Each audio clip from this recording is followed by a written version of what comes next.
పరిశుద్ధమైనటువంటి గ్రంథంలో మత్తయి సువార్త 21వ అధ్యాయం.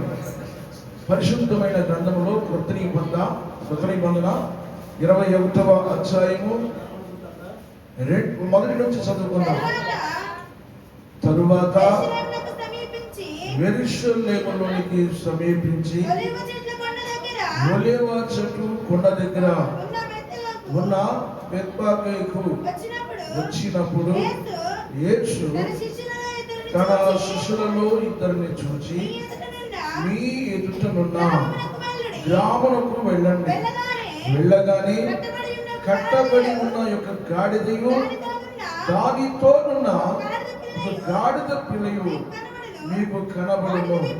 ఈ మాట కోసం వచ్చాను. వాటిని విప్పి నా వద్దకు తోలుకొని రండి. వాటిని విప్పి నా యొద్దకు తోలుకొని రండి. ప్రార్థన చేసుకుందాం.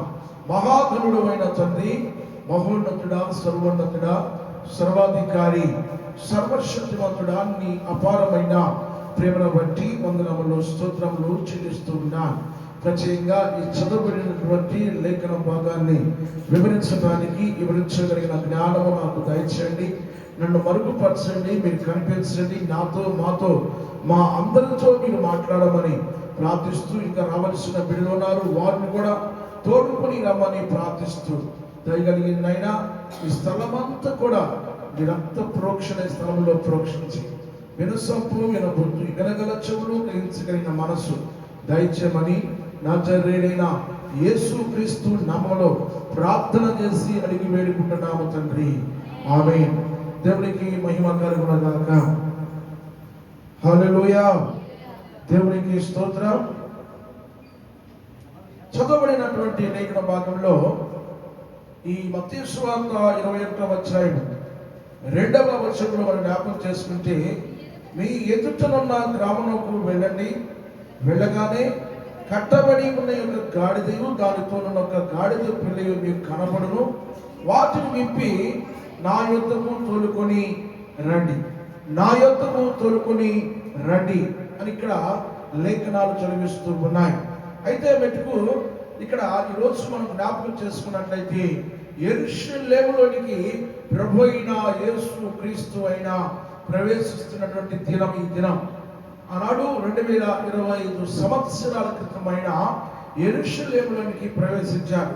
ఇప్పుడు మనము ఆ విషయాన్ని ఏం చేస్తున్నామంటే జ్ఞాపకం చేసుకుంటున్నాం. కాబట్టి ప్రియమైన దేవుని బిడ్డలారా, మరి మీకు ఒక విషయాన్ని చెప్పాలని ఇష్టపడుతున్నాను. ఇక్కడ మనం జ్ఞాపకం చేసుకుంటే మట్టల ఆదివారం అని చెప్పవచ్చు. అంటే ప్రియమైన దేవుడి సంగమా, ఇక్కడ జకరియా గ్రంథానికి వెళితే ఇది ముందుగానే ప్రవక్తల ద్వారా తెలియపరచబడింది. ప్రవక్తల ద్వారా ముందుగానే దేవుడు తెలియపరిచాడు. కాబట్టి ఇప్పుడు మనము యేసు ప్రభు యెరూషలేములోకి వస్తాడన్నటువంటి ఆ యొక్క విషయాన్ని ముందుగానే ప్రవక్తల ద్వారా తెలియపరచబడిందని ప్రభు పేరిట నేను మనం చేస్తూ ఉన్నాను. జకరియా గ్రంథము 9వ అధ్యాయం 9వ వచనాన్ని జ్ఞాపకం చేసుకుందాం. సియోను నివాసులారా బహుగా సంతోషించండి, యెరూషలేము నివాసులారా ఉల్లాసముగా ఉండండి. మీ రాజు నీతిపరుడును రక్షణ గలవాడును దీనుడై గాడిదను గాడిద పిల్లను ఎక్కి మీ వద్దకు వచ్చి ఉన్నాడు. దేవునికి స్తోత్రం కలుగును గాక. పాత నిబంధనలో ప్రవక్త అయినటువంటి జకరియా ద్వారా దేవుడు ముందుగానే రాయించాడు, జరగబోయేది రాయించాడు. ఇక్కడ ఏమని రాయబడిందంటే, సియోను నివాసులారా బహుగా మీరు సంతోషించండి. ఒక సంతోషకరమైనటువంటి శుభవర్తమానం, ఒక సంతోషకరమైనటువంటి శుభవర్తమానం, మంచి వర్తమానం. ఈరోజు ప్రభు అయిన యేసు క్రీస్తు మీ యొక్క గృహాల్లోనికి, మీ పట్టణంలోనికి ప్రవేశించబోతున్నాడు అని ఈ విషయాన్ని తెలియపరిచాడు. అందుకని ఇక్కడ అంటాడు, యెరూషలేము నివాసులారా ఉల్లాసముగా ఉండండి, నీ రాజు నీతిపరుడును రక్షణ కలుగు చేయవాడును దీనుడనై, చూడండి, దీనుడనై దీనత్వం కలిగిన వాడు. ప్రభు అయిన యేసు క్రీస్తు అయిన దీనత్వం కలిగిన వాడు, రక్షణను ఇయ్యగలిగిన వాడు. రక్షణ కొరకు మన కొరకైన ఈ లోకానికి వచ్చాడు. ఈ భూమి మీదకైనా రక్షించబడిన, రక్షణ లేని వారికి రక్షణ కలుగు చేయడానికై ఆయన 2025 సంవత్సరాల క్రితమైన ఈ లోకానికి వచ్చాడు. ప్రియమైన దేవుని బిడ్డలారా, అందుకని ఇక్కడ ఆయన ఇంకో మాట మీకు జ్ఞాపకం చేస్తాం. ఎవరండి అయినా? రాజు, ఆయన నీతిపరుడు. దేవునికి స్తోత్రం కలుగును గాక. ఆయన నీతిపరుడు, ఆయన రక్షణ కలుగజేవాడు, ఆయన తీరుడై గాడిద మీదకి, గాడిద పిల్ల మీద ఆయన వస్తున్నాడని రాయబడింది. ప్రియా సహోదరి సహోదరుడా, ఈ భూమి మీద మనుషుడికి ఎక్కడ సంతోషం ఉండదు, ఎక్కడికెళ్ళినా సంతోషం ఉండదు. కానీ ప్రభు అయిన యేసు క్రీస్తు సంతోషం, ఆయన ఇచ్చే సంతోషము యుగ యుగాలు తరతరాలు ఉంటుంది. హల్లెలూయా.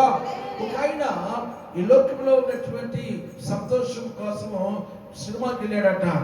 ఆ సినిమాలో ఆ కామెడీ చూసినంత వైపు, అంటే ఆ సినిమా ఆడుతున్నటువంటి ఆ 3 గంటల వరకు మాత్రము చాలా సంతోషంగా హ్యాపీగా ఉన్నాడట. తర్వాత ఆ సినిమా విడిచిపెట్టి బయటకు వచ్చిన తర్వాత అన్ని సమస్యలు ఎదురవుతూ వచ్చాయట. ప్రియమైన దేవుని బిడ్డలారా, కుటుంబంలో కొన్ని సమస్యలు కనబడతాయి, మన వీధిలో సమస్యలు కనబడతాయి, మన వ్యాపారాల్లో సమస్యలు కనబడతాయి, ఉద్యోగాల్లో సమస్యలు కనబడతాయి, మనం వేసిన మరి పంటలు కావచ్చు, మరొకటి కావచ్చు, ఏదైనా కానీ ప్రియమైన దేవుని బిడ్డరా, సమస్య అనేది ఖచ్చితంగా మనకి కనబడుతూ ఉంటాయి. కానీ ఆ సమస్యలో నుంచి మనకి సంతోషాన్ని ఇవ్వగలిగిన వాడు ఎవరంటే మన నీతిపరుడైనటువంటి రాజు. హల్లెలూయా. ఆయన పేరే మహారాజు అని బైబిల్ చెప్తా ఉంది. ఆ మహారాజు మనకి ప్రభువైన యేసు క్రీస్తు అయిన మహారాజు అయి ఉన్నాడు. ఆ మహారాజు ఈ రోజు నీవు గన చేర్చుకోగలిగితే నీకున్న ఆ కట్లను తెప్పివేయగలిగిన వాడు. అది ఏ కట్టైనా కావచ్చు. అది ఆర్థిక ఇబ్బందులా, ప్రభు నిన్ను చూస్తున్నాడు. అనారోగ్యమా, నిన్ను చూస్తున్నాడు. గర్భఫలము లేక బాధపడిపోతున్నావా, దేవుడు నిన్ను చూస్తున్నాడు. మగపిల్లలు కావాలని ఆశపడుతున్నావా, దేవుడు నిన్ను చూస్తున్నాడు. ప్రియమైన దేవుని బిడ్డలారా, కుటుంబంలో శాంతి లేక, నెమ్మది లేక, ఆనందం లేక, సంతోషం లేక, కుటుంబం అంతా కూడా గందరగోళ పరిస్థితిలో నీవు ఉన్నావా, కృంగిపోతున్నావా, దుఃఖపడుతున్నావా, వేదన పడుతున్నావా, నా బ్రతుకు ఇంతే అని అనుకుంటున్నావా, ప్రభు అయిన యేసు క్రీస్తుని గల చేర్చుకుంటే ఈ రోజు నీ జీవితంలో ప్రభు అయిన యేసు క్రీస్తు అంటున్నాడు, నీ కట్టులు ఊడదీయబోతున్నాడు. హల్లెలూయా. గాడిద కట్టులు ఊడదీస్తున్న దేవుడు, ఆ కట్టులు విప్పి నా వద్దకు తీసుకొని రండి అని చెప్పిన ప్రభు అయిన యేసు క్రీస్తు ఈ రోజు నీవు కనుక చేర్చుకోగలిగితే ప్రభు నీ జీవితంలో ఒక అద్భుతమైన కార్యం చేయబోతున్నాడు. హల్లెలూయా. హల్లెలూయా. అద్భుతమైన కార్యాన్ని నీ పట్ల చేస్తాడు. మొదటిగా నీవు దేవుని దగ్గరకు వచ్చిన నీవు దేవుని యందు విశ్వసించాలి, దేవుని యందు నమ్మిక ఉంచాలని ప్రభు పేరిట మనం చేస్తూ ఉన్నాం. ప్రియమైన దేవుని బిడ్డలారా, మనిషి మీద కాదు కానీ నమ్మకం ఉండాల్సింది దేవుని మీద. మనకి నమ్మకం ఉండాలి. దేవుని మీద మనం ఎప్పుడైతే నమ్ముతామో దేవుడు మన పట్ల కార్యాలు చేయడం ప్రారంభిస్తాడు. హల్లెలూయా. దేవునికి మహిమ కలుగును గాక. ప్రభువైన యేసు క్రీస్తు ఆ యెరూషలేములోనికి ప్రవేశించింది ఎందుకో తెలుసా? ఆ ప్రాంతంలో అనేక మంది ప్రజలు వేదన పడుతున్నారు, దుఃఖపడుతున్నారు, సంతోషం లేని పరిస్థితుల్లో వారు ఉన్నారు. అనేక విధాలుగా నష్టపోతున్న పరిస్థితులు కనబడుతూ ఉన్నాయి. అలాంటి పరిస్థితిలో ఆయన ప్రభువైన యేసు క్రీస్తు, ఆయన పేరు ఏంటంటే నీతి పరుడు అని రాయబడింది. ఆయన నీతి పరుడు. ఆ నీతి పరుడట ఆ యెరూషలేములోనికి ఆయన ఆహ్వానిస్తూ ఉన్నారు. ఎలా ఆహ్వానిస్తున్నారంటే, ఆయన వస్తూ ఉంటే ఆ దారి పొడుగుతా పచ్చలు పంచారు. దారి పొడుగుతా ప్రియమైన దేవుని మీద ఘనంగా ఆ రాజుని ఆహ్వానించారు. హల్లెలూయా. దేవునికి మహిమ కలుగును గాక. ప్రియమైన దేవుని బిడ్డరా, ఇక్కడ మనం జ్ఞాపకం చేసుకుంటే గాడిదని ఎందుకు దేవుడు కోరుకున్నాడండి? గాడిదని ఎందుకు కోరుకున్నాడు అని మనం జ్ఞాపకం చేసుకుంటే ఇక్కడ మీకు కొన్ని విషయాలు చెప్పాలని నేను ఇష్టపడుతున్నాను. మొట్టమొదటిగా గాడిద అపవిత్రమైన జంతువు. ఏంటి చెప్పండి? అపవిత్రమైన జంతువు. గాడిద అపవిత్రమైన జంతువు. రెండోదిగా మనం చూసుకుంటే మొండితనం కలిగింది. మూడోదిగా మనం జ్ఞాపకం చేసుకుంటే గాడిద బరువును మోసేది. గాడిద బరువును మోస్తూ ఉంది. ఐదోదిగా మనం జ్ఞాపకం చేసుకుంటే మరి ఆ కట్టబడి ఉన్న గాడిదను విప్పి యేసునందుకు తోలుకొని రండి. ఈ గాడిద విడుదల విమోచన కలిగింది. దేవునికి స్తోత్రం కలుగును గాక. ఏం కలిగింది? గాడిదకి విమోచన కలిగింది. గాడిదకి విమోచన వచ్చింది. గాడిదకి విమోచన వచ్చినట్లుగా దేవుడు మనకు కూడా విడుదల ఇస్తాడు. ఎలాంటి ప్రియమైన దేవుని బిడ్డలారా, ఎలాంటి మొండితనము కలిగిన మనుషులైనా, కొంతమంది మనుషులు మొండితనంగా ఉంటారు, పిల్లలు మొండితనంగా ఉంటారు, భార్య మొండితనంగా ఉంటుంది, భర్త మొండితనంగా ఉంటాడు, మన పైన అధికారులు మొండితనంగా ఉంటారు, మన కింద ఉన్నటువంటి పైన ఉన్న పెద్దవాళ్ళ కింద ఉన్నటువంటి చిన్నవాళ్ళు కూడా మొండితనంగా ఉంటారు. ఆ మొండితనం నుంచి విడిపించగల శక్తి గల దేవుడని ప్రభు పేరుతో నేను మనం చేస్తున్నాం. ఆ మొండితనం ఎక్కడికి పోతుందంట? ప్రభు అయిన యేసు క్రీస్తు దగ్గరకు వస్తే, ప్రభు అయిన యేసు క్రీస్తు అయిన సాత్వికుడు కనుక, దీన మనస్సు కలిగిన వాడు కనుక, ఆ స్వాత్వికము కలిగిన వాడు, ఆ దీన మనస్సు కలిగిన వాడు ఆ మొండితనముల నుండి విడిపించగల శక్తి గల దేవుడు. హల్లెలూయా. ప్రియమైన దేవుని బిడ్డలారా, గాడిద అపవిత్రమైన జంతువు. అపవిత్రత పరిశుద్ధత లేని జీవితాలు, లోకమే శాశ్వతం అనుకుంటున్న జీవితాలు, లోకములోనే కొట్టుమిట్లాడిపోతున్న జీవితాలు, లోకములో పాపాన్ని చదువుకుంటున్నటువంటి ప్రజలు. వాక్యం అంటుంది ప్రియమైన దేవుని బిడ్డలారా, అపవిత్రమైనటువంటి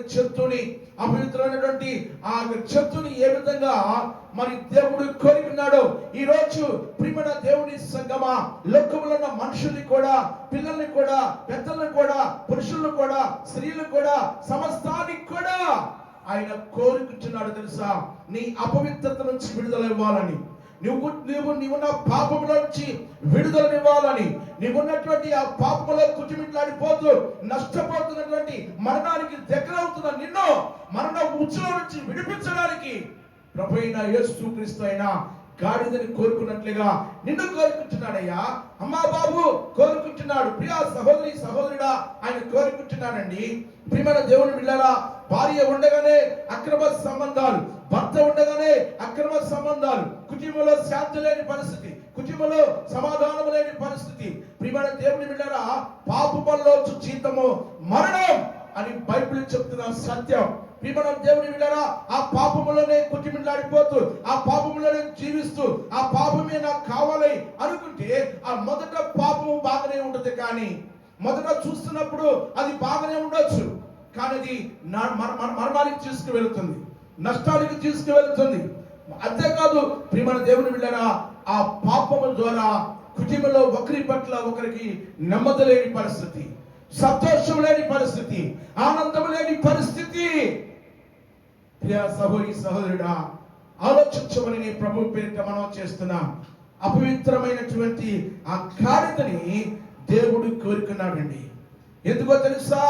తనకి మంచి జీవితాన్ని ఇవ్వాలని, మంచి బ్రతుకునివ్వాలని, మంచి ఆలోచన ఇవ్వాలని, మంచి తలపులు ఇవ్వాలని, మంచి ఉద్దేశం ఇవ్వాలని మనిషిని ఒక మనిషిగా కోరుకున్నాడు. ఎందుకో తెలుసా? తాను చేతులతో చేయబడిన మనిషిని బ్రతికించాలి, నా బిడ్డగా ముద్రించాలి, నా కొరకే బ్రతకాలి, నా కొరకే జీవించాలని ప్రభు అయిన యేసు క్రీస్తు అయినా నీవు అపవిత్రంగా ఉండటం దేవునికి ఇష్టం లేదు కనుక దేవుడు ఈరోజు అపవిత్రతలో నుండి విడిపించడానికి ప్రభు అయిన యేసు క్రీస్తు అన్నాడు గాడిదని కోరుకున్నాడండి. రెండు విషయాలు చెప్పాను. మూడవదిగా మనం జ్ఞాపకం చేసుకుంటే గాడిద బరువులు మోసేది. ఈరోజు ప్రియమైన దేవుని బిడ్డలారా, సమాజంలో మనం చూస్తుంటే ప్రభు అయిన యేసు క్రీస్తుని తెలుసుకున్న తర్వాత మనం బరువును మోయాలి, కాడిని మోయాలి. మత్తయి సువార్తలో ఈ మాటలు మీకు జ్ఞాపకం చేస్తాను. ప్రియమైన దేవుని బిడ్డలారా, మత్తయి సువార్తలోకి మనం వెళితే మత్తయి సువార్త 11వ అధ్యాయము, మత్తయి సువార్త 11వ అధ్యాయము 28వ వచనాన్ని జ్ఞాపకం చేసుకుందాం. ఇక్కడ ఏమంటున్నాడు? ప్రయాసపడి భారము మోసుకున్న సమస్త జనులారా నా యొద్దకు రండి, నేను మీకు విశ్రాంతిని కలుగజేతును. 29వ వచనం జ్ఞాపకం చేసుకుందాం. నేను సాత్వికుడను, దీన మనస్సు గలవాడును కనుక మీ మీద నా కాడి ఎత్తుకొని నా యొద్ద నేర్చుకొనుడి. దేవునికి స్తోత్రం కలుగును గాక. హల్లెలూయా. ప్రియమైన దేవుని సంగమా, దేవుని బిడ్డలారా, బరువులు మోయాలి. ఏ బరువు మోయాలి? యేసయ్యని మనం మోసుకోవాలి. ఆయన కాడిని మనం మోసేవారిగా ఉండాలి. ఆయన పరిశుద్ధ గ్రంథాన్ని మోసేవారిగా ఉండాలి. ఆ పరిశుద్ధ గ్రంథములో ఉన్న మాటలను మోసేవారిగా ఉండాలి. ప్రభువైన యేసు క్రీస్తు గాడిదని ఎందుకు ఆయన మరి ఎన్నుకున్నాడంటే గాడిద బరువులు మోసేది. ఈరోజు మనము కూడా ప్రభువైన యేసు క్రీస్తుని ఆయన కాడిని మోసేవారిగా ఉండాలని ప్రభు పేరుతో నేను మనవి చేస్తున్నాను. ఆయన దగ్గరకు వచ్చిన మనము, ఆయన వెంబడిస్తున్న మనము, ఆయన మీద ఆధారపడిన మనము ఆయన కాడిని మోసేవారిగా ఉండాలి. ఆయన కాడి ఎలా ఉంటుందట? ఇక్కడ అంటాడు, ఆయన కాడి ఎత్తుకొని, నేను సాత్వికుడును, దీన మనస్సు గలవాడిని గనక మీ మీద నా కాడి ఎత్తుకొని నా యొద్ద నేర్చుకోండి, అప్పుడు మీ ప్రాణములకు విశ్రాంతి దొరుకును. చప్పట కొడుతూ దేవుని మహిమ పొందుతాం. కొడాలి గట్టిగా. ప్రియమైన దేవుని బిడ్డలారా, ఆయన కాడి ఎత్తుకొని మనం నడిస్తే, ఆయన మనం వెంబడిస్తే, ఆయన మనం మోయ కలిగితే అది మనకి సులువుగా ఉంటుంది. ఏం సులువుగా ఉంటుందయ్యా బాబు? ఏం సులువుగా ఉంటుంది? అది నీకు సమస్య కావచ్చు, అది నీకు కష్టమే కావచ్చు, కానీ దేవుణ్ణి ఎప్పుడైతే నువ్వు మోస్తావో అది నీకు చాలా సులువుగా ఉంటుంది.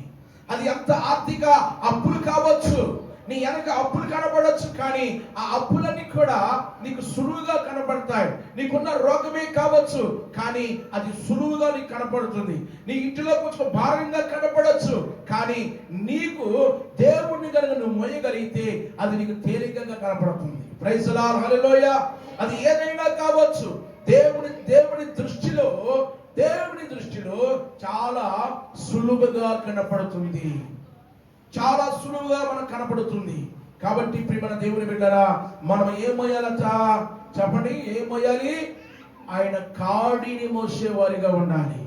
ఆయన కాడిని మోసేటువంటి బిడ్డలుగా మనం ఉండాలని నేను ప్రభు పేరిట మనం చేస్తూ ఉన్నాను. ప్రియమైన దేవుని బిడ్డలారా, ఈ భారము నానేడ మోయగలుగుతానండి, నా వల్ల కాదండి అని అంటారా? ప్రభు అయిన యేసు క్రీస్తు అంటున్నాడు, ప్రియమైన దేవుని బిడ్డలారా, ప్రయాసపడుతున్నా ప్రజలారా, లోకంలో ప్రయాసపడి భారము మోసుకున్న సమస్త జనులారా అన్నాడు. కానీ కొంతమంది అని ఇక్కడ చెప్పలేదు. పలానా కులం వారని చెప్పలేదు, పలానా దేశం వారని చెప్పలేదు, పలానా ప్రాంతం వారని చెప్పలేదు, పలానా వీధి వారని చెప్పలేదు, పలానా బంధువులని చెప్పలేదు, స్నేహితులని చెప్పలేదు, పురుషులని చెప్పలేదు, స్త్రీలని చెప్పలేదు. కానీ ఏమన్నాడో తెలుసా? ప్రయాసపడి భారము మోసుకున్న సమస్త జనులారా నా యొద్దకు రండి, మీకు విశ్రాంతి దొరుకుతుందన్నాడు. ప్రభు దగ్గరికి వచ్చి ప్రభు దగ్గర ఆయన కాడి మోస్తే మనకు చాలా సులువుగా ఉంటుంది. అమ్మో, ఈ ఇల్లు నేను కట్టగలుగుతానా? ఈ పొలము నేను వేయగలుగుతానా? ఈ పిల్లల్ని నేను భారం వేయగలుగుతానా? మా అమ్మాయి పెళ్లి నేను చేయగలుగుతానా? మా అబ్బాయి పెళ్లి నేను చేయగలుగుతానా? మా పిల్లలను నేను చదివించగలుగుతానా? ఇవన్నీ కూడా చాలా భారంగా కనపడతాయి. మనుషులకి చాలా భారంగా కనపడతాయి. నీవు మనిషిగా ఉంటే మనిషిగా నీకు భారం కనబడుతుంది. దేవునికి మహిమ కలుగును గాక. కాబట్టి ఇప్పుడు మనము దేవుని తెలుసుకొని దేవుని కాడికి వస్తే అన్ని కూడా సులువుగా ఉంటాయి. హల్లెలూయా. దేవునికి మహిమ కలుగును గాక. అన్ని కూడా మనకి ఎలా ఉంటాయట? సులువుగా ఉంటాయి, అన్ని తేలికగా ఉంటాయి. కారణం ఏంటో తెలుసా? ఆ భారము మోస్తుంది నీవు కాదు, ఇక ఆ కష్టము అనుభవిస్తుంది నీవు కాదు, ఆ వేదనను అనుభవిస్తుంది నీవు కాదు, ఆ దుఃఖమును అనిపించేది ఇక నువ్వు కాదు. నువ్వు దేవుని నమ్మితే అవన్నీ కూడా నీ భారమంతా కూడా దేవుడు తన మోస్తాడు. అందుకన్నాడు, ప్రయాసపడి భారము సమస్త జనులారా నా యొద్దకు రండి అని చెప్పాడు. ప్రియమైన దేవుని బిడ్డలారా, ఈ భారమంతా నీ భారమంతా కూడా దేవుని మీద పెట్టాలి, ప్రభువు మీద పెట్టాలా. అది ఏదైనా కావచ్చు, అది చిన్నదైనా పెద్దదైనా, అది ఏ భారమైనా ప్రభు అయిన యేసు క్రీస్తు వైపు కనుక తిరిగి ఆయన వైపు కనుక ఉండగలిగితే, ఆయన వైపు కనుక తిరగగలిగితే, ఆయన మీద నీ భారం పెట్టగలిగితే అది నీకు ఎంత తేలిక ఉంటుందంటే అంత తేలిక ఉన్నటువంటి ఆ పరిస్థితిని దేవుడు గొప్పగా నిన్ను దీవించబోతున్నాడు. హల్లెలూయా, హల్లెలూయా. ప్రియమైన దేవుని బిడ్డలారా, ఇక్కడ మనం జ్ఞాపకం చేసుకుంటే లోకా సువార్త 4వ అధ్యాయం 18వ వచనం 19వ వచనం జ్ఞాపకం చేసుకుందాం. లోకా సువార్త, దేవునికి మహిమ కలుగును గాక. లోకా సువార్త ఒకసారి అన్నాను 4వ అధ్యాయము 18వ వచనం మనం జ్ఞాపకం చేసుకుందాం. ప్రభువు ఆత్మ నా మీద ఉన్నది, పేదలకు సువార్తను ప్రకటించుటకై ఆయనను అభిషేకించెను, చెరలో ఉన్న వారిని విడిపి విడుదలను, గుడ్డివారికి చూపును కలుగునని ప్రకటించుటకును, నలిగిన వారిని విడిపించుటకును, ప్రభువు ఇహవస్త్రమును ప్రకటించుటకును ఆయన నన్ను పంపి ఉన్నాడు అని రాయబడిన చోటు ఆయనకు దొరికేను. దేవునికి మహిమ కలుగును గాక. ప్రియమైన దేవుని బిడ్డలారా, ఆయన విడుదల కలుగు చేసే దేవుడు అని మరి మరొకసారి మీకు తెలియపరుస్తున్నాను. ఆయన విడుదలిచ్చే దేవుడు. విడుదలిచ్చే దేవుని వద్దకి నీవు రావాలి. ఆయన కత్తులు వడదీయాలంటే, నీ కత్తులను విడిపించాలంటే విడుదలైన యేసయ్య వద్దకు నువ్వు రావాలి. హల్లెలూయా, దేవునికి మహిమ కలుగును గాక. ప్రభువైన యేసు క్రీస్తు ఈ లోకానికి రావడం గల కారణం ఏంటో ఇక్కడ లోకా సువార్త 4వ అధ్యాయం 18వ వచనంలో మనకి జ్ఞాపకం చేస్తూ ఉన్నాడు. ఏమంటున్నాడంటే అక్కడ, ప్రభు ఆత్మ నా మీద ఉన్నది. ఎక్కడ ఉందంట? దేవుని మీద ఆయన ఆత్మ ఉందంట. ప్రభువైన యేసు క్రీస్తు మీద దేవుని ఆత్మ ఉన్నది. అందుకంటాడు, ఆయన నన్ను అభిషేకించాడు. దేవునికి స్తోత్రం కలుగును గాక. అభిషేకించాడు. అభిషేకములో ఉంది. ఆ అభిషేకంలో అద్భుతాలు ఉన్నాయి. ఆ అభిషేకంలో స్వస్థతలు ఉన్నాయి. ఆ అభిషేకంలో అనారోగ్యం నుంచి విడుదల ఉంది. ఆ అభిషేకంలో సమాధానం ఉంది. ఆ అభిషేకంలో నెమ్మది ఉంది. ఆ అభిషేకంలో సంతోషం ఉంది. ఆ అభిషేకంలో శాంతి ఉంటుంది. అందుకని దేవుడు, ప్రియమైన దేవుని బిడ్డలారా, ప్రభువైన యేసు క్రీస్తునైనా అభిషేకించాడు. అభిషేకించి ఆ అభిషేకించబడినటువంటి ఆ ప్రభువైన యేసు క్రీస్తు ఎక్కడికి వచ్చాడట? చూడక్కడ జ్ఞాపకం చేసుకుంటే, చెరలో ఉన్న వారిని విడుదల ఇవ్వటానికి వచ్చాడు. చెరలో ఉన్న వారిని విడుదల ఇవ్వాలి. సమస్యల్లో ఉన్న వారిని విడుదల ఇవ్వాలి. చెరలో ఉన్నారు, దాక్కొని ఉన్నారు, భయపడి ఉన్నారు, కృంగిపోయి ఉన్నారు, బానిసత్వంలో ఉన్నారు. ఆ బానిసత్వంలో ఉన్న ప్రజలను, ఆ చెరలో ఉన్న ప్రజలను విడిపించడానికి ప్రభు అయిన యేసు క్రీస్తు అయిన దేవుడు యేసు ప్రభుని అభిషేకించాడు. అభిషేకంతో ఆయన మాట్లాడుతున్నాడు. ఎందుకు నేను పంపిస్తున్నా తెలుసా? ఇదిగో ఆ చెరలో ఉన్న వారిని విడిపించడానికి నేను అభిషేకించాను. ఆ బద్ధకంలో ఉన్న వారిని విడిపించడానికి నేను నిన్ను అభిషేకించాను అని ఇక్కడ మాట్లాడుతున్నాడు. ఇంకా ఏమన్నాడు తెలుసా? గుడ్డి వారిని చూపును కలుగునని ప్రకటిస్తున్నాడు. ప్రకటన చేస్తూ ఉన్నాడండి, ప్రకటిస్తూ ఉన్నాడండి. ఓ గుడ్డివారు లేరా, మీ గుడ్డితనం వచ్చి విడుదల ఇవ్వడానికి నేను వచ్చాను. గుడ్డితనం అంటే కనబడుతున్నటువంటి కళ్ళు కాదు. కొంతమందికి కళ్ళు ఉంటాయి కానీ మనోనేత్రాలు తెరవబడవు. ఈ మనోనేత్రాలు తెరవబడాలి. నిజమైన దేవుడు ఏదో తెలుసుకోవాలి. పాపంలో ఉన్నటువంటి ప్రజలు విడుదల పొందాలి. ప్రియమైన దేవుని బిడ్డలారా, ఆ మనోనేత్రాలు తెరవబడాలి అని దేవుడు కోరుకుంటున్నాడండి. అమ్మా బాబు, దేవుడు కోరుకుంటున్నాడు. ఎందుకో తెలుసా? ఈ మనోనేత్రాలు చూడడానికి కనపడతాయి కానీ గ్రహింపు లేని ప్రజలుగా ఉన్నారు, జ్ఞానము లేని ప్రజలుగా ఉన్నారు, అజ్ఞానులుగా జీవిస్తూ ఉన్నారు. అజ్ఞానములు ఉన్న ప్రజలను విడుదల ఇవ్వడానికి ప్రభు యేసుక్రీస్తు లోకానికి వచ్చాడు. అందుకనే వాక్యంలో మీకు మాట జ్ఞాపకం చేస్తారని ప్రభు పేరిట మనం చేస్తూ ఉన్నాను. ఎఫెసీయులకు రాసిన పత్రిక, దేవునికి మహిమ కలుగును గాక. ఎఫెసీయులకు రాసిన పత్రిక 5వ అధ్యాయము 15వ వచనాన్ని ఒకసారి మనం జ్ఞాపకం చేసుకుందాం. దినములు చెడ్డవి కనుక మీరు సమయమును పోనివ్వక సద్వినియోగము చేసుకొనుచు జాగ్రత్తగా ఈ మాట వినాలి. అజ్ఞానుల వలె కాక జ్ఞానుల వలె నడుచుకున్నట్లు జాగ్రత్తగా జాగ్రత్తగా జాగ్రత్తగా చూచుకొనుటి అన్నాడు. ఇక్కడ ఎందుకు ఈ మాట అన్నాడు? ఇంకా అజ్ఞానంలో ఉన్నారని. ఇంకా నీ మనోనేత్రాలు తెరవబడలేదు. ఇంకా నువ్వు లోకములను జీవిస్తూ ఉన్నావు. లోకములనే నాకు ఇదే శాశ్వతం అనుకుంటున్నావు, ఇది నాకు చాలు అనుకుంటున్నావు, ఇక్కడే ఉంటే చాలు అనుకుంటున్నావు, ఇదే నా బ్రతుకు అనుకుంటున్నావు. కానీ ప్రభు అంటున్నాడు నీకు విడుదల ఇవ్వబోతున్నాడు. చప్పలు కొడుతూ దేవుని మహిమపరచండి. నీకు విడుదల ఇవ్వబోతున్నాడని ప్రభు పేరునే మనం చేస్తున్నాను. సహోదరి సహోదరుడా, అమ్మా బాబు అయ్యా, ప్రభు అయిన యేసు క్రీస్తు అయిన జాలి కలిగిన దేవుడు అండి, కనికరము కలిగిన దేవుడు, దయ చూపే దేవుడు, నిన్ను విడిపించగలిగిన దేవుడు. కనుక ఇంకా నువ్వు అజ్ఞాన కాలంలో ఉన్నట్టు నీ మనోనేత్రాలు తెరవబడాలి. గుడివారికి చూపిస్తాడు, అది కాదు. కానీ దానికంటే ముందుగా మనం గుడ్డివారిలాగా లోకములో ఉంటున్నాము. కానీ గుడ్డివారిలాగా మనం జీవిస్తున్నాం, గుడ్డివారిలాగా మనం ఉంటున్నాం, అజ్ఞానం వల్లే మనం ఉంటున్నాం. అజ్ఞానముల నుండి ఏమన్నాడు ఇక్కడ? అజ్ఞానుల వలె కాక జ్ఞానుల వలె నడుచుకున్నట్లు జాగ్రత్తగా చూసుకోవాలి. జ్ఞానము కలిగి నడుచుకోవాలయ్యా అమ్మా బాబు, జ్ఞానం కలిగి నడుచుకోవాలి. చూడండి, ఇక్కడ మనం ఒక మాట మీకు జ్ఞాపకం చేస్తాం. కొంచెం ముందు చదువుకోండి, అందరూ ముందుకు రావాలి, చదువుకోవాలి, ముందు చదువుకోవాలి, చదువుకున్నామా? చూడండి, ఇక్కడ మనం జ్ఞాపకం చేసుకుంటే కొన్ని విషయాలకు మనం జ్ఞానాన్ని ఉపయోగిస్తాం కదా. ఒక పిల్లగాడు చదువుకోవాలంటే ఏం చేస్తాం చెప్పండి? బాయ్, మీ అమ్మాయిని పలానా స్కూల్లో చేర్చావు కదా, ఆ స్కూల్ ఎలా ఉంటుంది, బాగుంటుందా అని మరొక వ్యక్తిని అడుగుతాం. అబ్బాయి, మన మీ అబ్బాయిని స్కూల్లో చేర్చావే, ఆ స్కూల్ పర్లేదా అని అడుగుతాం. ఇట్లా స్కూల్ విషయంలో జ్ఞానాన్ని ఉపయోగిస్తాం. ఇంకా చెప్పాలంటే ఒక పంట వేస్తున్నప్పుడు ఆ పంట గురించి మరొక వ్యక్తిని అడుగుతాం. ఈరోజు మీరు వేస్తున్న పంట, ఆ పంట ఎలా ఉంది, అది బాగుందా, ఆ విత్తనం బాగుందా, ఆ మరొక విత్తనం బాగుందా, ఏ విత్తనం బాగుంటుంది, ఏ పంట వేస్తే మనకు దిగుబడి వస్తుంది అని ఖచ్చితంగా ఏం ఉపయోగిస్తాం చెప్పండి? జ్ఞానాన్ని ఉపయోగిస్తాం. ఇల్లు కడుతున్నామా, ఖచ్చితంగా మేస్తుని అడుగుతాం. ఒక మోడల్ కలిగిన ఇల్లు కావాలి మాకు, ఇదిగో ఈ మోడల్ కావాలి, ఈ మోడల్ కావాలి, ఏ మోడల్లో కడితే బాగుంటుంది ఇల్లు అని ఖచ్చితంగా మనం ఒక ప్లానింగ్ ఆ మేస్తుని అడుగుతాం.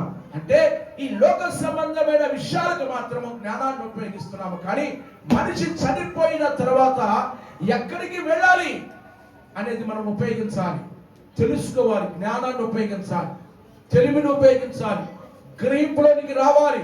నువ్వు గ్రహింపులోకి రావట్లేదంటే నువ్వు ఇంకా అజ్ఞానం వల్ల ఉన్నావంటే దానికి అర్థమైందో తెలుసా? అగ్ని ఆరతో పురుగు సావదని వాక్యం తెలియపరుస్తా ఉంది. ఒక దినమున ఈ లోకాన్ని వెళ్ళిపోతాం, విడిచిపెట్టి వెళ్ళిపోతాం. అమ్మా బాబు అయ్యా, వాక్యం చెబుతున్నా నేనైనా, వాక్యాన్ని ఇచ్చిన మీరైనా, అందరూ ఎవరైనా వెనక ముందుగా అందరూ చనిపోవాల్సిందే, విడిచిపెట్టి వెళ్ళిపోవాల్సిందే.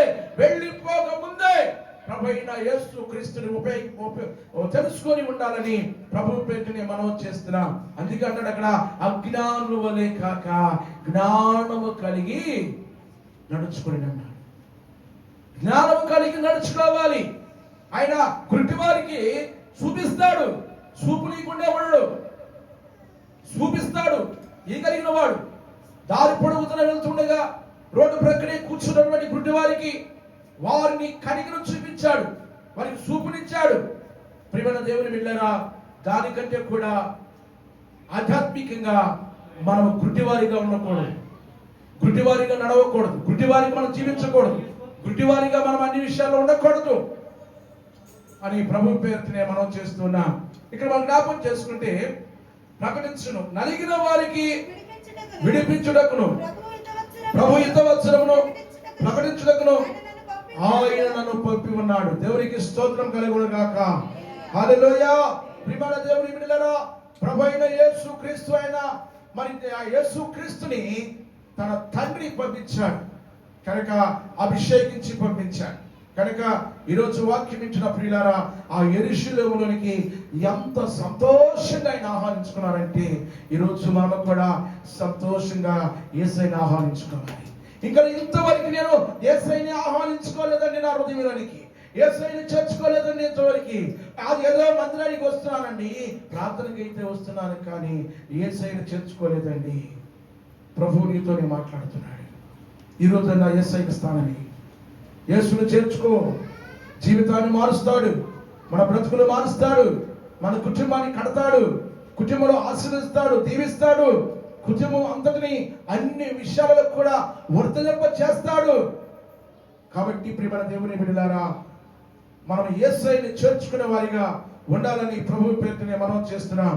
విడుదల కలిగించే యేసు వైపు మనం చూడాలి, మనుషుల వైపు కాదు మనం చూడవలసింది.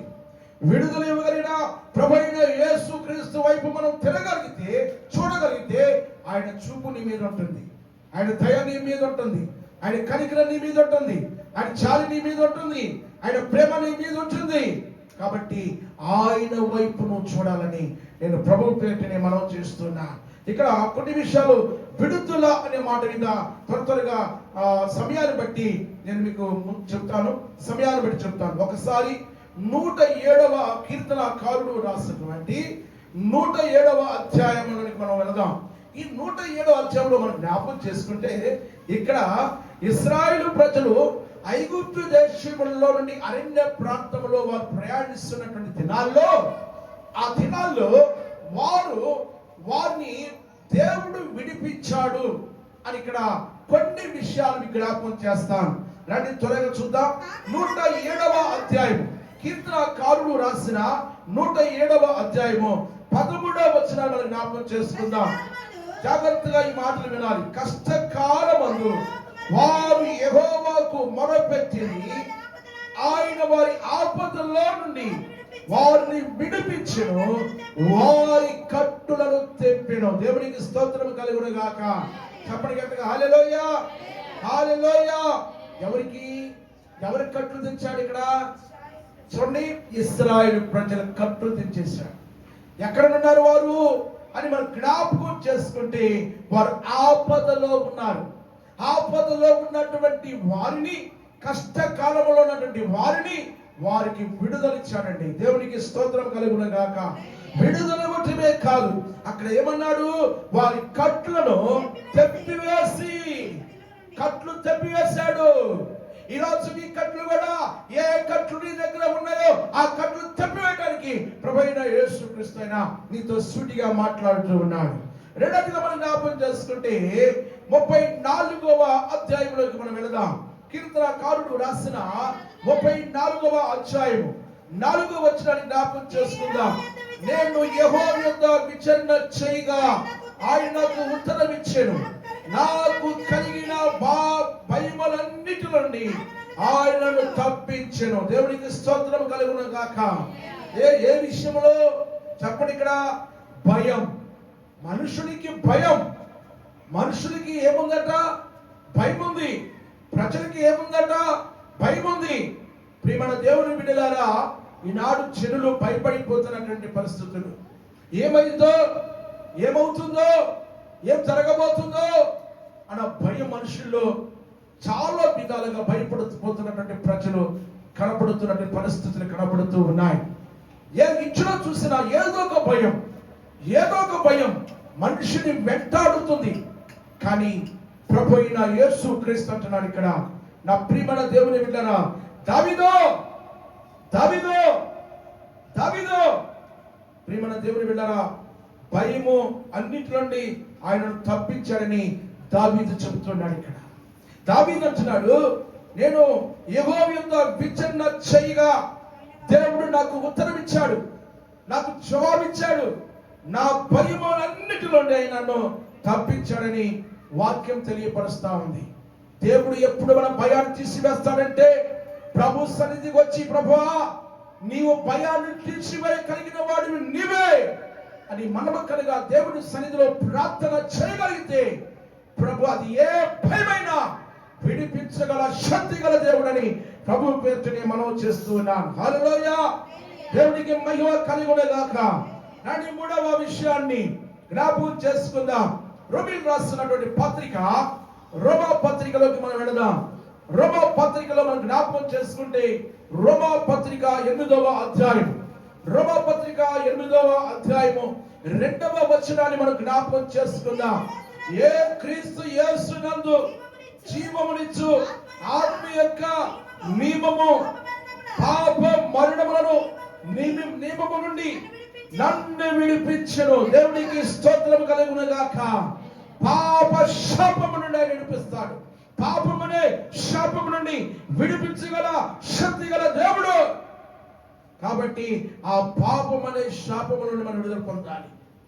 కొన్ని కుటుంబాల్లో శాపం అనిపిస్తూనే ఉంటారు, దరిద్రతను అనుభవిస్తూనే ఉంటారు. సమాజంలో మనం చూస్తూ ఉంటాం, ఎప్పుడు కూడా లేమిని కనబడుతూ ఉంటది. ఏ పంట వేసినా నష్టం వస్తూ ఉంటది, ఏ వ్యాపారం చేసినా నష్టం వస్తూ ఉంటది. ఇంటిలో సంపాదిస్తారు కానీ ఆ సంపాదన అంతా కూడా చిల్లిగా వేసినట్లుగా ఉంటది. కష్టపడతారు, ఇంటిలో 4-5 కష్టపడతారు కానీ చివరికి ఏమీ మిగలదు. తినడానికి తిండి ఉండదు, ఉండడానికి సరిగా ఇల్లు ఉండదు, సరిగా పొలాలు ఉండవు, వ్యాపారాలు ఉండవు.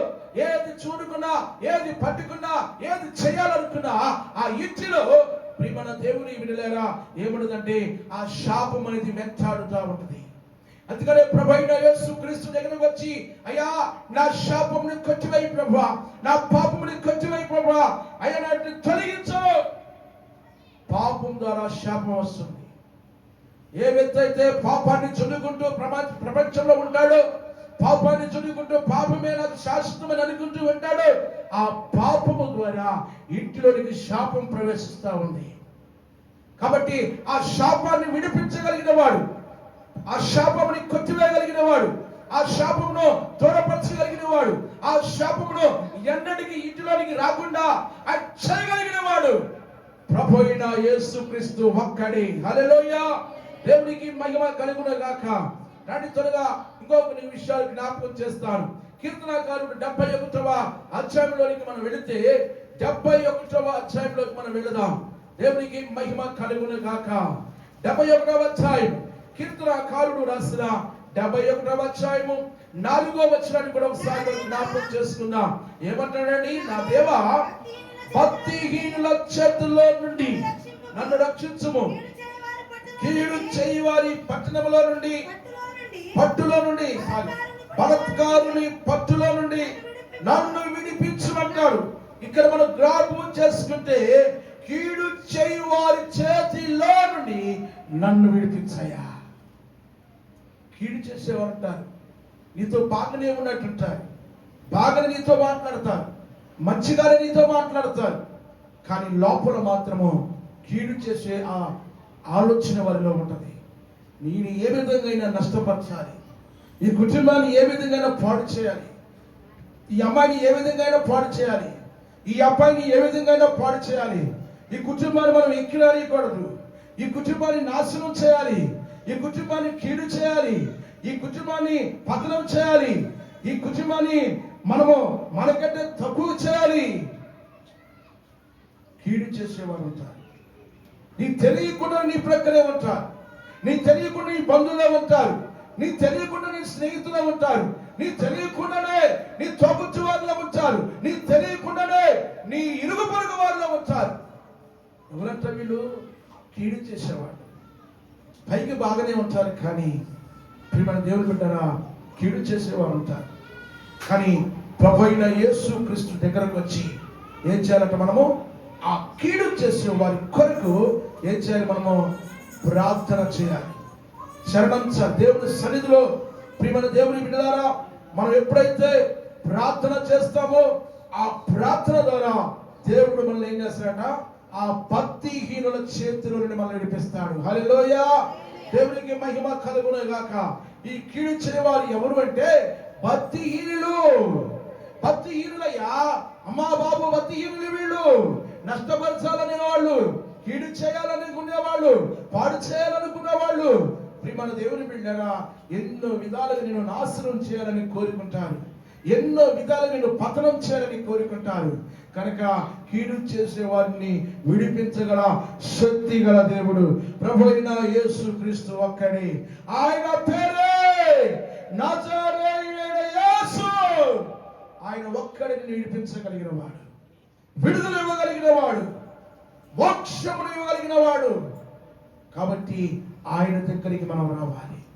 ప్రపంచంలో సమాజంలో ఎవ్వరు నిన్ను కీడు నుంచి తప్పించేవాడు ఎవరు ఉండరు, కానీ శాపం నుండి తప్పించేవారు ఎవరు ఉండరు, కానీ భయం నుండి తప్పించేవారు ఎవరు ఉండరు, కానీ ఆపదల నుండి తప్పించేవారు ఎవరు ఉండరు, కానీ ప్రభువైన యేసు క్రీస్తు ఒక్కడే ఆయనను విడిపించగలిగిన వాడు. గాడిదల కచ్చులను విప్పి గాడిదను విడిపించినట్లుగా ఈరోజు అయినా నీ కట్టులు తప్పి విడిపించగల శక్తి గల దేవుడని ప్రభు పేరుని మనం చేస్తూ ఉన్నాం. దేవునికి మహిమ కలుగును గాక. నన్ను కొంచెం త్వరగా 2-3 విషయాలు చెప్పుకొని ముగించుకుందాం. 140 అధ్యాయం కీర్తనకారుడు రాసిన 140వ అధ్యాయంలో కూడా మనం వెళితే, ఈ 140వ అధ్యాయంలో కూడా కొన్ని విషయాలు మీకు జ్ఞాపకం చేయాలని ఇష్టపడుతున్నాను. మొట్టమొదటి మాట చదువుదాం. యెహోవా దుష్టుల చేతిలో నుండి నన్ను విడిపించును. చూడండి ఇక్కడ ఏమంటాడంటే 140 అధ్యాయం మొదటి వచనం, యెహోవా దుష్టుల చేతిలో నుండి నన్ను విడిపింపు, బలాత్కారము చేయి వారి చేతిలో పడకుండా నన్ను కాపాడుము. చాలండి. ఏమన్నాడు ఇక్కడ? ఎవరండి ఈ మనిషి? దావీదు గారు అంటున్నాడండి. దావీదు గారు ప్రార్థన చేస్తున్నాడు, దేవుని సన్నిధిలో మొరపెట్టుకుంటున్నాడు. నా ప్రియమైన దేవుని బిడ్డలారా, చూడు ఇక్కడ ఏమంటున్నాడు? శత్రువుల చేతిలో నుండి నన్ను పడకుండా, దుష్టుల చేతిలో నన్ను విడిపించాయా, శత్రువుల చేతిలో నుండి నన్ను విడిపించాయా. నీ తెలియకుండా నీ శత్రువుని పక్కన ఉంటాడు. మనకి శత్రువు ఎవరు? సాతానుగాడు, అపవాది. వాడు మనం కాసుకొని ఉంటాడు. ఎవరి జీవితంలో ఎంత ప్రార్థన ఉంటుందో అంతగా వాడిని పక్కన ఉంటాడు. వాడు అందులో సమస్య లేదు, కానీ వాడు ఏమీ చేయలేడు. వాడు తోక ముడుచుకుని వెళ్ళిపోతాడు. దేవునికి స్తోత్రం కలుగును గాక. హల్లెలూయా. మన దేవుడి శక్తి గొప్ప శక్తి, సాతాను శక్తి శక్తి లేనిది అని నేను ప్రభు పేరిట మనం చేస్తున్నా. ఒకసారి జరిగిన సంఘటన మీకు జ్ఞాపకం చేస్తాను. ఇశ్రాయేలు ప్రజల దగ్గరికి మోషే నాయకుడిని పంపించాడు. మోషే నాయకుడిని పంపించిన తర్వాత ఐగుప్తు దేశంలో దేవుడు మోషే చేత అద్భుతాలు చేపిస్తూ ఉన్నాడు. అయితే ఆ అద్భుతాలు ఎలా ఉన్నాయంటే, వాళ్ళు 3వ అద్భుతం చేసిన తర్వాత మోషే ఆ 3వ అద్భుతాన్ని బట్టి వాళ్ళు అంటున్నారు, ఇది యెహోవా వారి పక్షమున ఉన్నాడు, దేవుడే ఈ కార్యాలు చేస్తున్నాడని వాళ్ళు రుజువుపరిచారు. దేవునికి స్తోత్రం కలుగును గాక. వారు కూడా అద్భుతాలు చేశారు. సాతానుగాడు కూడా అద్భుతాలు చేస్తాడు, కానీ యేసయ్య ఎదుట అది నిలవలేదు. యేసయ్య ఎదుట అది నిలబడదు. యేసయ్య ఎదుట తొత్తిల్లిపోతా ఉంది. యేసయ్య ఎదుట వాడి శిరస్సు, సాతానుగాడి శిరస్సు మన కాళ్ళ కింద చితకదొక్కబడుతా ఉంది. వాడి వల్ల ఏది కాదు. కానీ మొదట ఎలా ఉంటాడంటే తోక జాడిస్తూ ఉంటాడు. భయపడడానికి, మనల్ని భయపెట్టడానికి, మనల్ని నష్టం చేయడానికి మనల్ని ఎలా మాట్లాడతాడు? చాలా గట్టిగా మాట్లాడతాడు. చాలా గట్టిగా మాట్లాడతాడు. అది ఎలా మాట్లాడతాడంటే ఇక మనం భయపడి వెళ్ళిపోతున్నట్లుగా మాట్లాడతాడు. కానీ మనం ఎప్పుడైతే ఎదురు తిరిగి మనం మాట్లాడతామో, యేసయ్య నామాన్ని మనం ఉచ్చరిస్తామో, అక్కడ వాడు ఎంత మాత్రం కూడా వాడు పని చేయడు. సాతానుగాడు వాడు తోక జాడించి తర్వాత తోక ముడుచుకుంటాడు. కానీ పైన ఉన్నవాడు యేసయ్య నామమే పైన ఉంటుంది. అన్ని నామముల కన్నా కూడా గొప్ప నామం ఏదంటే యేసయ్య నామం. హల్లెలూయా. దేవునికి మహిమ కలుగును గాక. శత్రువులు ఎవరనగా సాతానుగాడు శత్రువు, అపవాది శత్రువు. ఆ శత్రువు కోటల నుండి బయటికి రావాలి, బంధకాల నుండి బయటికి రావాలి. ఆయన విడిపించగలిగిన వాడని నేను ప్రభు పేరుతో మనం చేస్తూ ఉన్నా. అందుకని ఇక్కడ అంటాడు, శత్రువుల చేతులుండి నన్ను విడిపించాయి అంటాడు. తర్వాత 5వ అధ్యాయము యోబు గ్రంథం 5వ అధ్యాయంలో కలుద్దాం. యోబు గ్రంథం 5వ అధ్యాయంలో కలుద్దాం. 5వ అధ్యాయము యోబు గ్రంథము 5వ అధ్యాయము 19వ వచనాన్ని మనం జ్ఞాపకం చేసుకుందాం. వినండి, అందరూ వినండి. 6 బాధల నుండి ఆయన నిన్ను విడిపించాడు. 7 బాధలు కలిగినను నీకు ఏ కీడును తగలదన్నాడు. ఎన్ని బాధలు చూపిస్తారట చెప్పండి? ఎన్ని బాధలట? 6 బాధల నుంచి మనం విడిపిస్తాడట, విడిపిస్తాడు ఆయన. నా ప్రియమైన దేవుని బిడ్డలారా, నువ్వు ఏ బాధతో ఇక్కడికి వచ్చావో నాకు తెలియదు, కానీ ప్రభు మీద మనం కట్లు విప్పి, ఆయన కట్టు విప్పి విడిపించగలిగిన వాడు కనుక నా ప్రియమైన దేవుని బిడ్డలారా, 6 బాధల నుంచి దేవుడు విడిపిస్తాడు. విశ్వసించు, నమ్ము, కార్యం నీ పట్ల చేస్తాడయ్యా. సహోదరుడా, నీ పట్ల చేస్తాడు. సహోదరి, నీ పట్ల చేస్తాడు. నమ్మిక ఉంచుతున్నావా? దేవుని యందు నమ్మిక ఉంచు. విశ్వాసములో ఎదుగు, విశ్వాసములో వర్తిల్లు, విశ్వాసములో బలమైన విశ్వాసము కలిగి దేవుని వాక్యాన్ని విను. ఆ విన్న వాక్యం విశ్వాసంతో బలపడాలి. బలపడుతున్న నీవు దేవుని కార్యాలు నువ్వు కళ్ళారా చూస్తావు. దేవునికి మహిమ కలుగును గాక. హల్లెలూయా. ప్రియమైన దేవుని బిడ్డలారా, ఇంకొక మాట మీకు జ్ఞాపకం చేస్తాను. కీర్తనకారుడు రాసినటువంటి ఆయన 6 బాధల్లో 6 బాధల్లో విడిపించగలిగిన వాడు 7వ బాధలో కూడా ఆయన ఏ మాత్రం కూడా సాతాను గారు తావు లేకుండా దేవుడు చేస్తాడు. ఇక్కడ మనం జ్ఞాపకం చేసుకుంటే కీర్తన 25వ అధ్యాయంలో ఒకసారి చూద్దాం. 25వ అధ్యాయం కీర్తనకారుడు రాసిన 25వ అధ్యాయము 17వ వచనం కానీ చదువుకుందాం. జాగ్రత్తగా ఈ మాట వినాలి, అందరూ వినాలి. నా హృదయం వేదన అతి విస్తారములు, ఇక్కట్లో నుండి నన్ను విడిపింపుము. జాగ్రత్తగా వినండి. నా బాధను నా వేదనను కనుగొనుము, నా పాపములన్నిటినీ క్షమింపుము, నా శత్రువుల చూడుము. వారు అనేకులు క్రూర ద్వేషముతో వారు నన్ను ద్వేషించుచు ఉన్నారు. నేను నీ శరణ జొచ్చి ఉన్నాను. నన్ను సిగ్గుపడనీకుము, నా ప్రాణమును కాపాడుము, నన్ను రక్షించుము. చూడండి అంటాడు, నీ కొరకు నేను కనిపెట్టుచు ఉన్నాను. యథార్థతయు నిర్దోషత్వమును నన్ను సంరక్షించును గాక. దేవా, వారి బాధలన్నిటి నుండి ఇశ్రాయేలును విమోచింపుము అంటాడు. దేవునికి స్తోత్రం కలుగును గాక.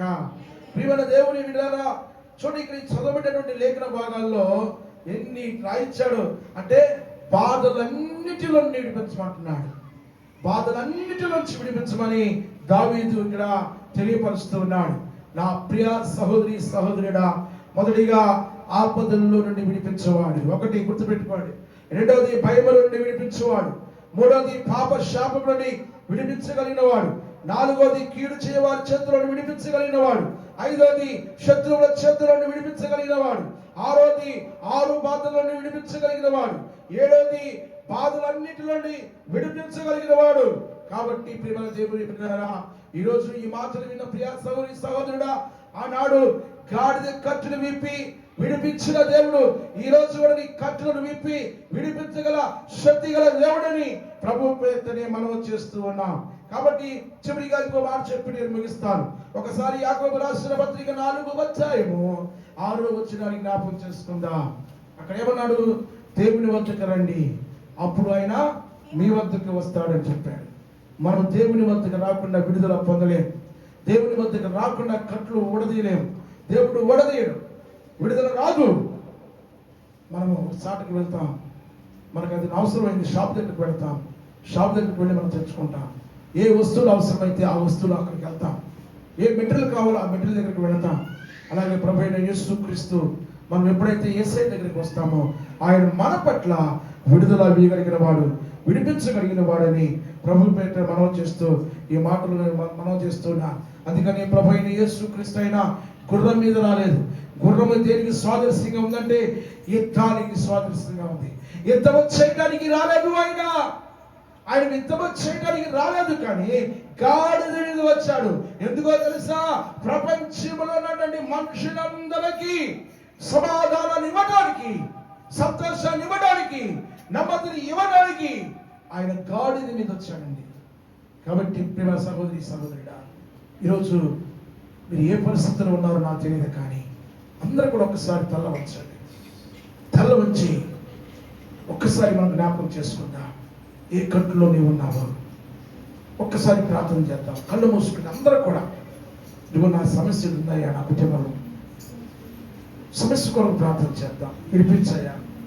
గాడిదని కట్లు ఊడదీసినట్లుగా, విడిపించినట్లుగా నా కట్లు ఊడదీసి విడిపించు ప్రభా. నేనున్న కట్లోంచి నేను బయటికి రావాలి ప్రభా. నేనున్న ఇబ్బందుల నుంచి బయటికి రావాలయ్యా. నేనున్న కష్టం నుంచి బయటికి రావాలయ్యా. అయ్యా తండ్రి, నువ్వే విడిపించగలిగిన వాడి ప్రభా. నా అనారోగ్యం నుంచి విడిపించాయా. నా పిల్లల విషయంలో విడిపించు ప్రభా. అయా నా గర్భఫలాన్ని చదువు ప్రభా. కట్లు విప్పి విడుదల చేయి ప్రభా అని ప్రభుని అడుగుతాను. అయ్యా బాబు, సహోదరి సహోదరుడా, ప్రార్థన చేద్దాం. ఏం చేయండి, అందరూ చేయండి. ఒక్క నిమిషం ప్రార్థన చేయండి, అందరూ చేయాలి. నోరు తెరిచి విగ్రహంగా. హల్లెలూయా, హల్లెలూయా, హల్లెలూయా. దేవానికే స్తోత్రాలు, దేవానికే స్తోత్రాలు. చెప్పబడిన వాక్యమునైనా సంతోషాన్ని ఇవ్వటానికి మా దగ్గరకు వచ్చావు. ఆనందం ఇవ్వటానికి మా దగ్గరకు వచ్చావు. సమాధానం ఇవ్వటానికి మా దగ్గరకు వచ్చావు. నాయనా, గాడిది ఏ విధంగా ఇవ్వబడిందో ఈరోజు మా కట్లు కూడా, మాకున్న కట్లను విప్పి విడుదల ప్రభా అని ప్రభుని అడుగు. ప్రభు ఈ రాత్రి, ఈ పగలు నీ పట్ల గొప్ప కార్యం దేవుడు చేయబోతున్నాడు. గొప్ప కార్యం చూడబోతున్నా. ప్రార్థన చేసుకుందాం. మహాగణుడమైన తండ్రి, మహోన్నతుడా, నీకు స్తోత్రాలు చెల్లిస్తూ చెప్పబడిన వాక్యం నీ బిడ్డల జీవితాల్లో నీరు కట్టి ఫలించడానికి సహాయం చేయండి. మీ కార్యశుద్ధి కలిగించమని ప్రార్థిస్తాం. అయినా ఏ సమస్యలో ఉన్నారో, ఏ కష్టంలో ఉన్నారో, ఏ ఇబ్బందులో ఉన్నారో నాకు తెలియదు, కానీ వాటన్నిటినీ నైనా నువ్వు విడిపించగల శక్తిగల దేవుడు కనుక మీరే నీ బిడ్డల మీద గురిపెట్టి కార్యం చేసి అద్భుతం చేయమని నజరేయుడైన యేసుక్రీస్తు నామములో ప్రార్థించి అడిగి వేడుకుంటున్నాము తండ్రి. ఆమేన్. దేవునికి మహిమ కలుగును గాక. సాక్ష్యాలు మరి ఏదో మన కుటుంబాల్లో దేవుడు చేసిన మేళ్ళు సాక్ష్యాలు పంచుకోవాలని ప్రభు పేరిట